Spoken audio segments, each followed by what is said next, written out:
My name is Alex Hale, and I'm a domestic attorney at Dummett Frayden in our Winston-Salem office.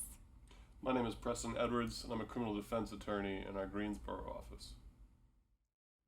Today, we want to talk about how some criminal charges and convictions can potentially impact your custody case. I think one of the most fascinating things about the court system to me is that how different it can be from county to county. So, how does it start with Forsyth County? Sure, so in Forsyth County, I think it's unique. I think it's an outlier in comparison to some of the other counties that we service. One reason specifically is when someone is charged with the domestic violence protective order, and they also are charged with an assault on a female. In Forsyth County, our courts will typically continue those matters to be heard together on the same day. What's your experience in Guilford? That's completely different. Oh, wow. In Guilford County, primarily, we do civil side completely by itself. So, you'll do the 50B well in advance of the assault on a female case. And the assault on a female case is tried in district court alone. And a lot of times, the results from that 50B can help with evidence either pro-defendant or anti-defendant at the assault on a female trial. Very interesting. I Yeah. feel like a lot of times when we go into these 50B hearings, we think, okay, what's the long picture? What's the end game with our custody? And many times we'll encourage our clients, depending on the facts, of course, to potentially enter into a consent order for this 50B so there aren't any findings of fact that later impact them in their custody case. What do you guys do in Guilford? Well, so for consent orders specifically, that is actually excluded evidence under the federal rules of evidence and the state rules of evidence. So that's not even something we can talk about. If they actually adjudicate the 50B, though, and go through testimony and on the record and under oath, those sorts of evidence can be admissible in criminal cases to either impeach the victim, alleged victim, or to help defend the defendant in those cases. So it's a little bit different in that we can use that evidence as part of our underlying case. And quite candidly, custody is not really an issue for criminal defense. That's generally not what we are looking at with assault on a female cases. So I understand that's probably very different for y'all. It is. So, our biggest concern when we walk into any kind of domestic violence protective hearing is all right, even if the domestic violence did occur, can we make sure that we get this order in such a way that does not have any impact on the children? The risk, of course, if we try that is that a judge finds that domestic violence occurred with the child present or in the presence of the child. And then, much similarly to what you're saying in the criminal sense, the attorney can bring in that court order with that finding that says, and you committed domestic violence in the presence of your child. Yeah. And then a judge, of course, will consider that in determining what's in the best interest of the child. Yeah. I think for a lot of the cases that we see with assault on a female, a lot more of the time people want the protective order and won't come prosecute the actual assault on a female case. Interesting. And I think a lot of that goes to, in family law, it seems like you take a more holistic view Yes. of how the person's life is and how they want to move on. Where in criminal defense, I have one goal, and that's defending that person the best that I can. Sure. I think that's a little bit of a difference that creates a tension between the 50B system and the actual criminal justice assault on a female system. I think you're absolutely correct. Yeah. And I think it's so important and nice that we do have these crossover meetings with Yeah. our firm to be able to communicate and say you represent the client on the assault on a female, and one of our domestic attorneys represents the client on the DVPO or the domestic violence. It's great that we can collaborate and really, have the holistic approach in mind, but also be able to take your end goal and resort or in consideration to try and get this resolved. Well, I think that's one of the really powerful things about this firm is that anytime that I need, I can call a family attorney and get that advice if I need it for the criminal case and vice versa. Absolutely. So, I totally agree. yeah. What sort of rights do you consider when going through either consent order or the 50B itself? So I think, we're looking into what are the risks versus what are the benefits here. Yeah. One particular issue that I think everybody needs to be made aware of is that in the event that the court finds that there's been domestic violence or you enter into a consent order, it totally impacts your gun rights. Doesn't matter if you have a carry and conceal. It doesn't matter about any of that. The court's going to take your weapons. What's your experience? Well, I've had many clients that the thing about a 50B is a second it gets put on you, even the ex parte, which means without other people there, the second that goes on, you're required to turn in all of your firearms immediately. If it gets put on you permanently, you lose your firearms for the entire year of that 50B. You can't get a concealed weapons permit, you can't get your firearms back, and that creates a lot of issues, because if you get charged with the 50B and the assault on a female, and you don't get convicted of the 50B, but still get convicted of the assault, well, your weapons are still gone. You can't get them. So it's sort of a double dip into taking the weapons away from these domestic violence people that have been alleged to have committed domestic violence.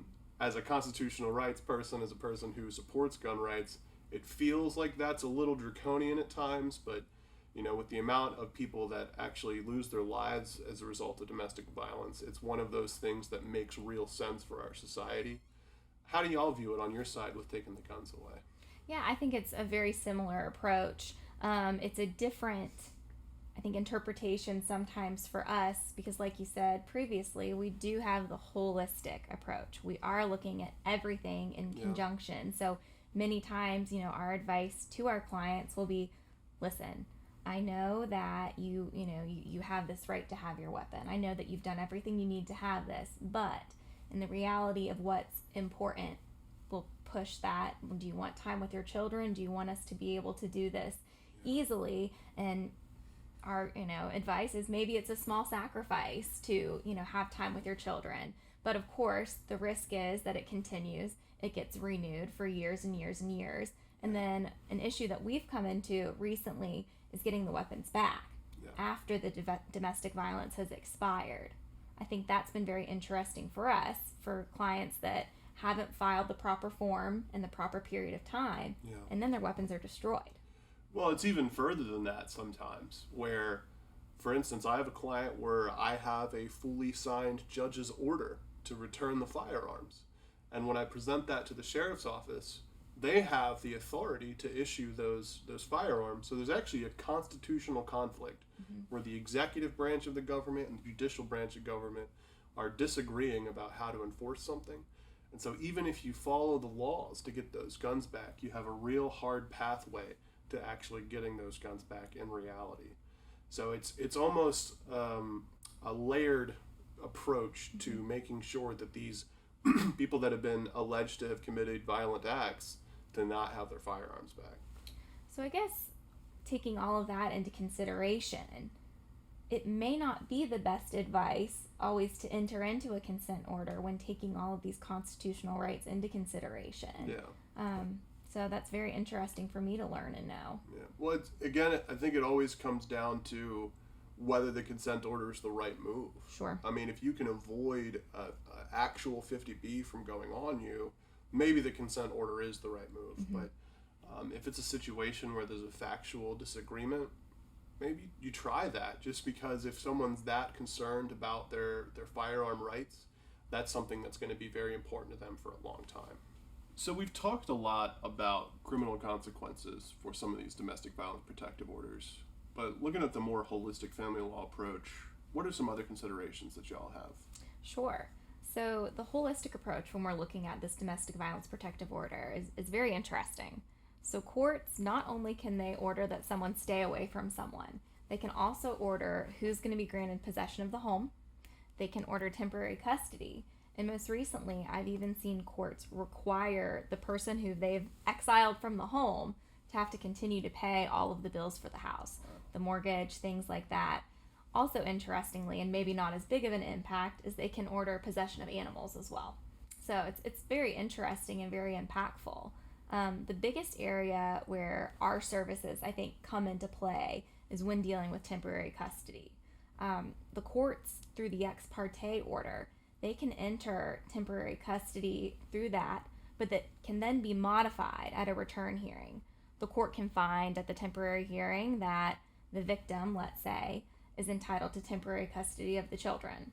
Then at the return hearing, they come to find out, well, maybe custody really isn't appropriate here. Yeah. So they have the opportunity to just completely kick the custody provision. Or what most regularly happens is that the court will enter into a custody order on a temporary basis through that 50B. Now we can come into play because we can help negotiate that. When there's another attorney on the other side, or we can propose to the judge that this should be the custodial schedule, this is proper, this is what we need to do. Is there any distinction between married couples and unmarried couples for how the custody goes, or is it just the court can do whatever it wants as far as custody? Yeah, so it's interesting you asked that, because the court, it's kind of a free-for-all. If they have children in common, they'll do whatever they think is appropriate with that temporary custody. One thing that I'm seeing more often, which is kind of a relief to everyone in my opinion, is the courts are a little bit apprehensive to enter into a custody order through a 50B because they've seen so many people try and take out these 50Bs solely for the purpose of, one, getting the house, or two, trying to get custody quick of their children. Yeah. So I don't know if you guys ever see that in Guilford. Well, so that's actually one of the major issues with the private warrant system in general. Sure. As a criminal defense attorney, it's incredibly frustrating when you get frivolous charges taken out on people. Yes. Because especially with an assault on a female in a domestic situation, that person will be required to be held for 48 hours without any trial, without any conviction, just because of the nature of their charge. And technically it works out to where as long as they see the next district court judge, they'll get out before that 48-hour hold is up. But, generally bond hearings, those types of things are in front of a magistrate judge, which can be heard at any time. So basically, anytime someone gets a domestic assault or a 50B, something like that, where they have a domestic hold in jail, they're going to be in there for about a day or two just because of the charge. So a lot of people will use the private warrant system to punish a lover, to punish a person in a relationship, to try to get some sort of advantage with the children or custody. We see that a lot. Sure, and it's interesting, right as you're saying all of these things, I'm thinking when the opposing party comes to me, so maybe the person who's asking for protection, a lot of times our advice is sometimes if you're genuinely frightened for your safety, change the locks on the house. Yeah. Do what you need to do. Go to the court, get a 50B if that's the protection that you feel is necessary. We don't always hear the full story. Yeah. So I think, while the ex parte system is appropriate 100% when people need it, it also screws people up when it is abused, this process. Thinking more about what you're saying, in equitable distribution, parties have to be married to divide the marital assets. And, realistically, people buy houses that aren't married. Yeah. So many times someone will try to kick someone out of a home to get the home through the 50B because there's no other way to do it. Interestingly enough as well, if people are renting, it's a quick way to get somebody out of an apartment or a rental home. So it's certainly abused and certainly takes into a lot of different areas rather than just protection. I think that's part of being attorneys in some of these harsher spaces is sometimes you're not dealing with the most wonderful outcomes or the most wonderful situations. Right. You've got to deal with the people that you get. Right. And providing service to those people. And a lot of them are legitimate and serious and Sure. incredibly, horrible stories. And those are difficult to deal with, but the ones that are frivolous make the system more difficult for the rest of the people to use. And so I think there's a conflict there, but a lot of it is resolved through the courts. And a lot of times judges are very hesitant to impose these 50Bs in my experience because of the danger of taking that person's rights away to such a degree. Have you found the same thing in your experience? Absolutely. Yeah. Absolutely. I agree. I mean, as people know, a right to be a parent is a constitutionally protected right, just as the guns rights that we were speaking about. And the judges do take that seriously. I feel if our judges aren't sure, sometimes they'll grant it. Sometimes they'll shorten the length that the ex parte, or not the ex parte, but that the order will remain in effect. Or sometimes they just won't put custody or won't deal with the house and say, you guys need to deal with that through a Chapter 50 action or our courts that deal with custody and domestic law. What are some of the situations that the court will actually step in and adjudicate custody or real estate holdings at the 50B stage? Sure. So at the 50B stage with custody, Yeah. if they find that one parent is, substantially or very scared of that other parent, and what's interesting about a 50B is it's a subjective fear. It's not an objective fear. So even if someone comes and you and I might not be frightened by what they're telling Yeah. the judge, if that person shows a subjective fear that's impacted their life such that they've have to change their pattern or they've have to treat with a therapist or something like that, a court might find that it's not going to be healthy for anyone for these people to be together. And one of the most beneficial things that a court can do in that custodial schedule is sometimes they will invoke a third party that the parties are going to use to communicate about the child, or they'll at least get some kind of schedule that sometimes not prohibits, but it makes it less frequent that the parties have to communicate with each other. So maybe they'll do exchanges at the school rather than exchanges at sheets together or something like that. So they really do try and take that into consideration. But it sometimes does make it more difficult for the parties, especially if you're on potentially the wrong side of this or the court got it wrong. Because you're starting from square one rather than going back to where you were prior to this order being entered. Yeah. Well, I think thankfully for our system and for our country, once you present the facts in front of a judge, they generally get it right. Sure. And that's definitely uplifting for a lot of people. Understand it's difficult when people go through these things, but at the end of the day, we'll figure it out and we'll get it right. Exactly. I agree. And that's what's great about the 50B is all of those provisions with custody of the house, whatever, that's temporary. Yeah. So even if you're not satisfied with that outcome, if you come and hire a domestic attorney to represent you on your custody, your equitable distribution, alimony, whatever it might be, we can likely get it right on that end. Yeah. Well, that's an interesting point, hiring a custody attorney. How many successful pro se litigants have you seen in a 50B? I will say not as many as you'd think. Yeah. So in a 50B proceeding, if the victim's ex parte or alleged victim's ex parte is granted, usually they are appointed a legal aid counsel. So someone that's free, someone they don't have to hire, and someone that will be there on their behalf.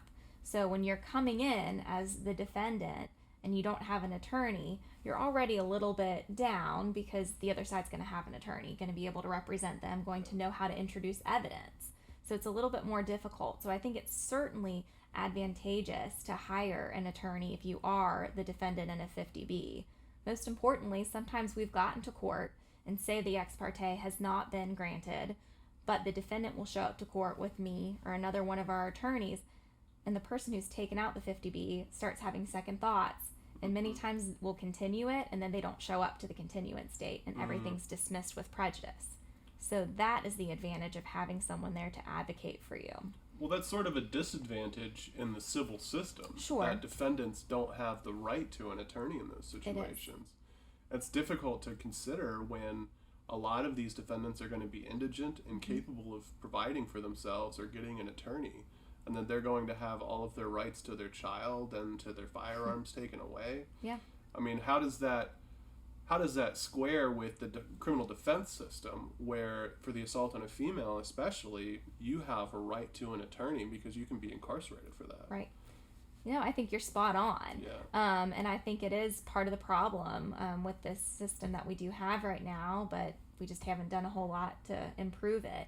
But it is significant and it is an issue. And in my opinion, I think the overarching thought is, okay, it's civil.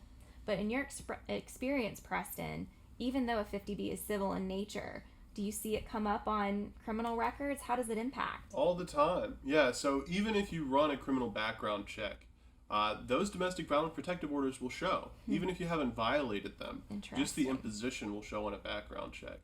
But beyond that, say you violate a domestic violence protective order and you get a conviction for the violation, that's a criminal conviction. That's a class 1 misdemeanor. And I think a lot of times we need to be aware, especially because it is a civil action, that they might have a right to an attorney because of the criminal implications in the long run. I had an example of a trial that I won where a woman went and took out a 50B ex parte, had it granted, and then drove directly to her ex-husband's house and called the police right then and there. He had no notice, he had no awareness that there was a 50B, and she called the police, and the police arrested him because there was an ex parte 50B imposed. Eventually he was found not guilty, but he had to go through the entire criminal process, and he wasn't even notified that there was anything against him. So there are challenges like that in the system where, as we said, people abuse it. But at the end of the day, it's very necessary to protect these victims.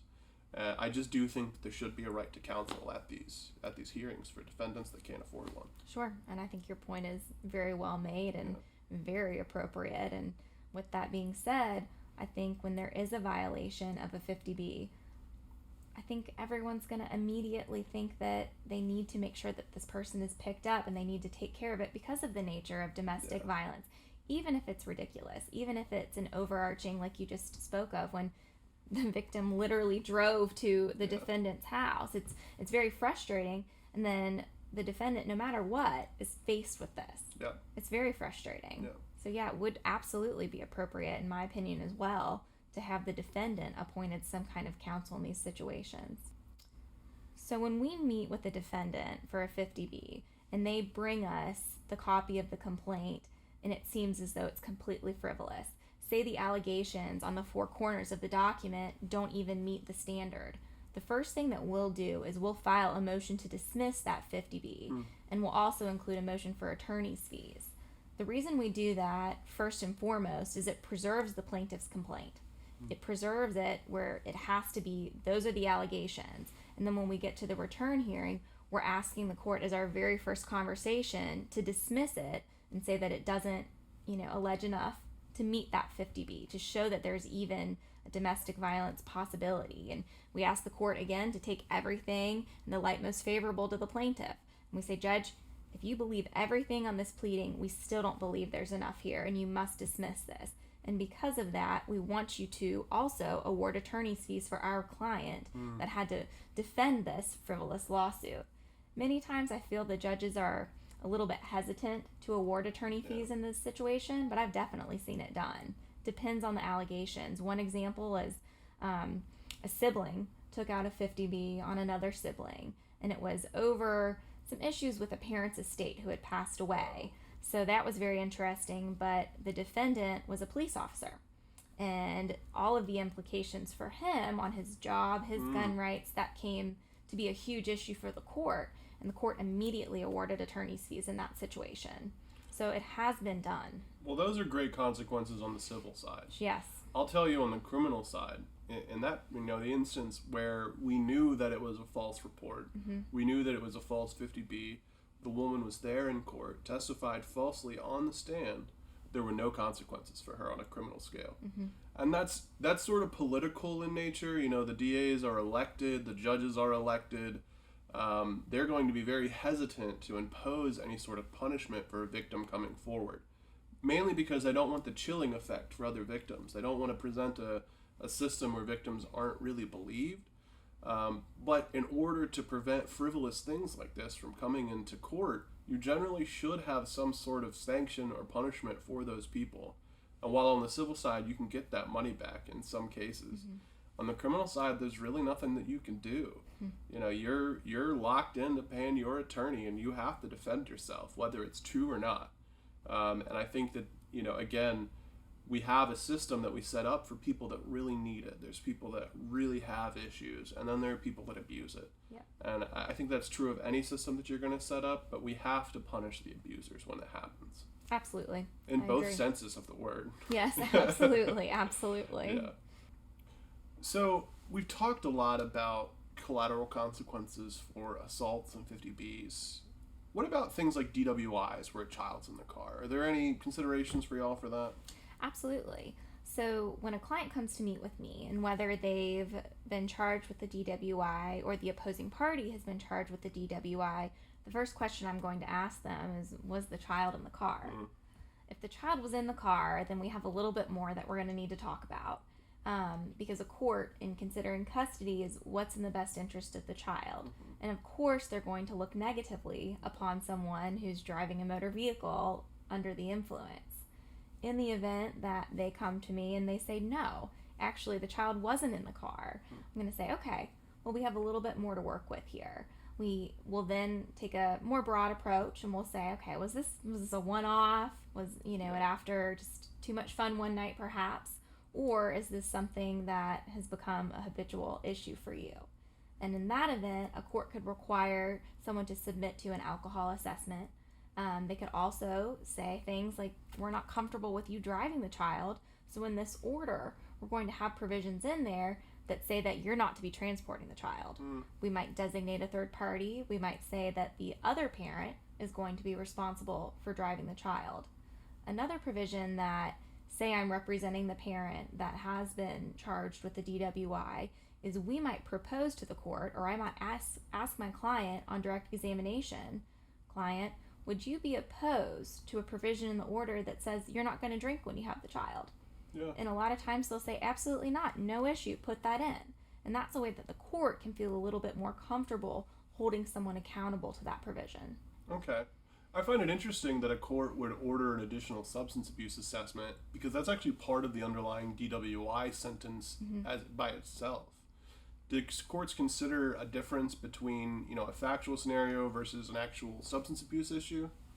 I think so. Okay. I think they absolutely would because, again, they're going to look at, is this a one night where someone went out, X happened, Y happened, and it led to this, tornado of events? Or is this someone who maybe has kept it under locks for just long enough and now this is a problem that's starting to occur more often and more frequently, where there's a larger chance that this child may be subjected to some kind of risk? Okay. So when the court orders the alcohol assessment, there's no stipulation or provision usually that maybe the alcohol assessment used in the DWI is improper. It may be very well that the exact same assessment is used in both worlds, which again would be an advantage of hiring our firm because we'd have direct access to that information on the civil and the criminal side. So that's really helpful. The other thing that a court, will likely do is just kind of evaluate the parent. They'll look through the records. They'll want to see what's going on that could be potentially triggering these issues. And then they also would have the ability to maybe say in the order that, say, one of the triggers is a spouse or a girlfriend or boyfriend or whomever it might be. The court might order that during that person's custodial time, that person's not to be around. So trying to prevent the substance use at all. Correct. Really. Correct. It's interesting because in the criminal world with the DWI, if there's a child in the car, that elevates it from a very low level offense to one of the most serious offenses you can get as far as misdemeanors go. A level 5 DWI, which is the lowest possible sentencing level, has an active component of 24 hours. So you can do a day in jail or you can do 24 hours of community service. But if you have a child in the car when you commit a DWI, that's an automatic level 1 sentence. So you're looking at 30 days mandatory active time. And that's an incredibly large leap in culpability as far as criminal sentencing goes. And we take that very seriously when there's a child in the car. But weirdly, I guess, poignantly to criminal defense, a lot of those child abuse charges get dismissed as part of any DWI plea, even though they are still used within the DWI sentencing. So for y'all, do those dismissed child abuse charges matter at all, or is it really just about the factual scenario behind the DWI? Yeah, so I think it depends on, with the DWI, again, if the child's in the car, I don't think the court cares ultimately what happens with that DWI. They're going to know that someone was pulled over and someone was charged with the DWI while the child was in the car. And they're going to want to know the facts behind that situation. So while, many clients at some times will plead the fifth when asked about those charges, because usually our custody hearings go quicker than a DWI does. So sometimes they're kind of in limbo with what's going to happen with that DWI by the time we get in front of a court. So a court can kind of read that how they feel is appropriate. So it is, certainly relevant. What a court will ask me is I've had hearings where an opposing counsel, when we're doing a pretrial with the judge perhaps, will give some factual scenarios about, well, this happened, this happened, where, there's events using alcohol. Usually not a DWI, but if someone's had a drunken disorderly or whatever it might be, the first question that the judge will ask me in those situations, well, is it a charge or a conviction? Yeah. So they do take that into account, so long as I think it doesn't really show that the child was present. Mm-hmm. But when the child's present, it's just a whole different escalated standard, in my opinion. Yeah. Another thing that they might do is if someone finds that this DWI occurred with the child in the car and there's all of these charges, many times the clients will come to us and they'll say, we need to file for emergency custody, because they're trying to say that there's a substantial risk of bodily injury to that child. And I've seen the court handle that multiple ways, probably based on what you were saying with that 30-day mandatory sentence, is that the emergency is not really apparent anymore. The emergency is kind of handled because that person's not going to be having access to the child. Yeah. So it may be a way to start a custody proceeding quickly, but the judges kind of go either way when determining what the appropriate outcome is in that emergency quick decision. So you'd think if it's sort of a one-off situation that the judges or the courts wouldn't take that as seriously as far as custody, but if this is a reoccurring situation, they might grant full emergency custody to someone based on that fear? I do. Okay. And I think, again, on this one-off situation, what a court would probably do, or what I would ask a court to do if I was representing the person that was charged, would say, Judge, let's enter into a temporary hearing, or a temporary order. Let's review it in a year. If my person can, keep on the straight and narrow and, show the court and prove to the court that it was a one-off, this isn't a habitual issue, then usually moving forward, we show the court, Judge, we put that provision in, they've done a great job, there's absolutely no reason that we can't move forward and move on and move past that event. Seems like custody and family is a reoccurring occurrence for a lot of people. You don't really ever lose that thread. But once you're done with your criminal case, you're pretty much done. Exactly. So, when we're advising people what their consequences are, should we be thinking in those long-term family law scenarios where this might have an effect on your children? Yeah, I think it's helpful to certainly at least have them set up a meeting to meet with one of our domestic attorneys to kind of talk about that. A lot of times what will happen is, say in the event that someone has been charged and it wasn't good, there were bad facts, the kid's in the car, what we may do is we may encourage our client in that situation to enter into some kind of consent order through the custody hearing without any findings of fact. Because many times when we do that, say they want to modify that order in 2 or 3 years based on a substantial change of circumstances, there's nothing in the court file, the court hasn't found anything about that DWI, and you kind of get to move forward and move on. Yeah. So sometimes that's, an appropriate situation to try and make that really try and be in the past. Yeah. So DWIs aside, there are other ways that you can have traffic offenses that might endanger a child. Do you ever consider, does a judge ever consider like a suspended license or anything like that as part of, maybe taking a custody right away from a parent? Yeah, so it's interesting that you put that question forward. Many times I think attorneys will use someone that's driving with a license revoked for whatever reason to try and say they're unfit as a parent. But again, they still have to come back and show how it impacts the child. That's our standard. And say someone has had their license suspended or revoked because they haven't paid fines, they haven't paid court costs, things like that.